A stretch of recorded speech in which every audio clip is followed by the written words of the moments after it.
11 persons A, B, C, D, E, F, G, H, I, J, and K are working in the company with different designation. The designation of the people are in decreasing order. RS ये सब, यानी decreasing order का मतलब क्या है?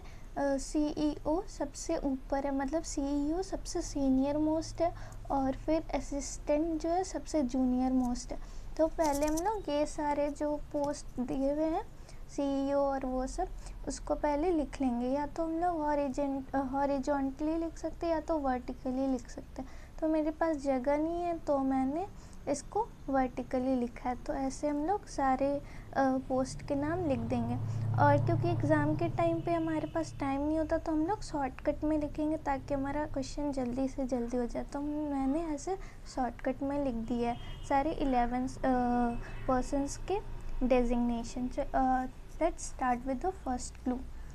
तो only 2 persons are designated between I and G who is the senior analyst। तो इसका हम लोग 2 प्रोजेक्शन लेंगे और G को हम लोग सीनियर एनालिस्ट पे बैठाएंगे। G सीनियर एनालिस्ट है तो G SA वाले में हो जाएगा, G यहाँ होगा। और G और I के बीच में 2 लोग हैं तो I ऊपर भी हो सकता है और I नीचे भी हो सकता है। तो इसका 2 पॉसिबिलिटी बनेगा। तो 1 2 छोड़ के I यहाँ आएगा या फिर G यहाँ, और 1 2 छोड़ के I यहाँ पे आएगा। फिर अगला क्लू देखेंगे। ये वाला क्लू हो गया हम लोग का। The number of persons senior to I is the same as the number of persons junior to A। इसका ये मतलब है कि I के ऊपर जितना लोग होगा उतना ही लोग A के नीचे होगा। तो यहाँ पे I के ऊपर है 10 लोग तो A के नीचे भी 10 लोग होगा तो A यहाँ हो जाएगा। तो यहाँ I के ऊपर कितना लोग हैं? 1 2 3 4। तो यहाँ A के नीचे 4 लोग हो जाएगा, 1 2 3 4। तो A यहाँ हो जाएगा। ये वाला क्लू भी हम लोग का हो गया है। To the A। अभी ये क्लू बाकी है। Only 3 persons are between A and D। तो A और D के बीच में 3 लोग हैं, 1 2 3।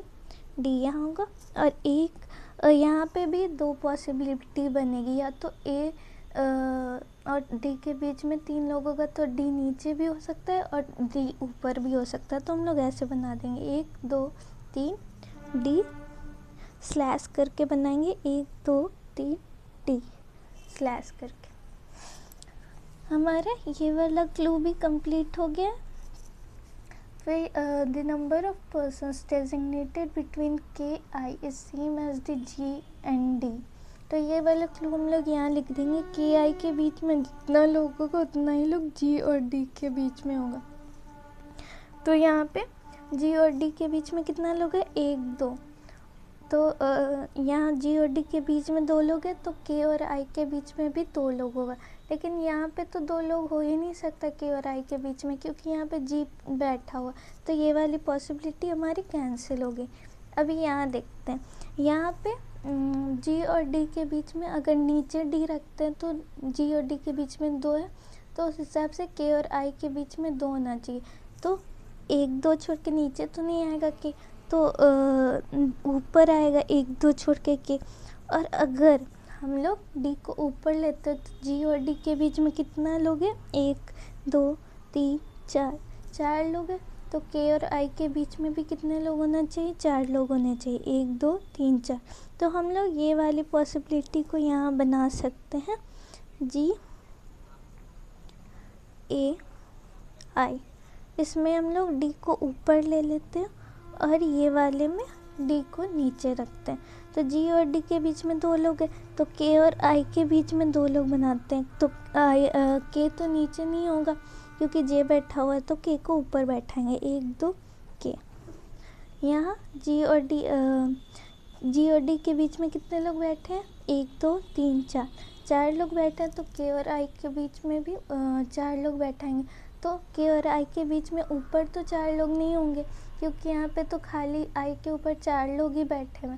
तो नीचे हो जाएगा K और I के बीच में 4 लोग। तो 1 2 3 4 K यहाँ हो जाएगा।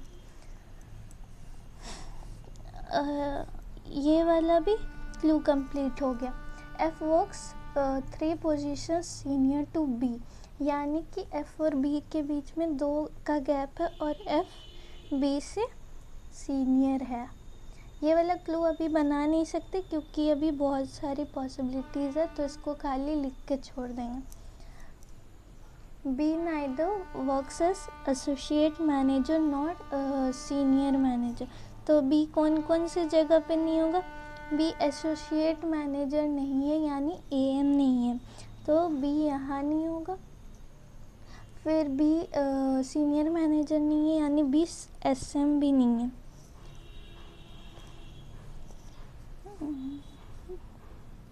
फिर C neither works adjacent position to position of D and K, यानी कि C D और K के अगल बगल में काम नहीं करता, यानी इसमें C यहाँ नहीं होगा और इसमें C यहाँ नहीं होगा। इस वाले पॉसिबिलिटी में C की प्लेस यहाँ नहीं होगी, C की प्लेस यहाँ D के ऊपर और D के नीचे नहीं होगी। अभी भी C का 2 जगह बाकी है, तो इसको भी हम लोग ऐसे करके बना के काट देंगे पॉसिबिलिटी।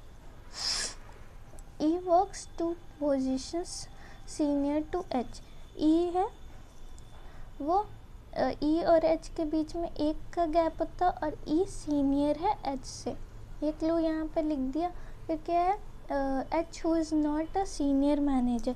H सीनियर मैनेजर नहीं है, यानी कि H SM नहीं है, H को यहाँ से हटा दिया। अभी हमको पॉसिबिलिटी चेक करनी होगी, तो किसकी सबसे कम पॉसिबिलिटी है वो हम लोग रख के देखेंगे। तो F वाले को हम लोग चेक करेंगे। F और B में 2 का गैप लेना और F को C में रखना है B के। तो यहाँ रख के देखते हैं। F को यहाँ रखेंगे तो 1 2 छोड़ के B यहाँ होगा। B यहाँ तो हो नहीं सकता, तो यहाँ पे F का कैंसिल हो गया। फिर F यहाँ रख नहीं सकते क्योंकि यहाँ पे B के लिए जगह नहीं। तो F को यहाँ भी नहीं रख सकते क्योंकि यहाँ पे A बैठा हुआ है, 2 छोड़ के B नहीं आ पाएगा। तो F को यहाँ रखना होगा, 1 2 छोड़ के B यहाँ हो जाएगा। अभी इस वाले पॉसिबिलिटी में भी चेक करते हैं। F को यहाँ रख नहीं सकते क्योंकि 1 2 छोड़ के B यहाँ आएगा, B यहाँ नहीं बैठ सकता। F 1 2 B यहाँ नहीं आएगा, तो यहाँ भी F की पॉसिबिलिटी यहाँ बनेगी और 1 2 B यहाँ बैठेगा। ये वाला क्लू तो हो गया। अभी हमको E और H के बीच में 1 का गैप चाहिए और E सीनियर होना चाहिए H के।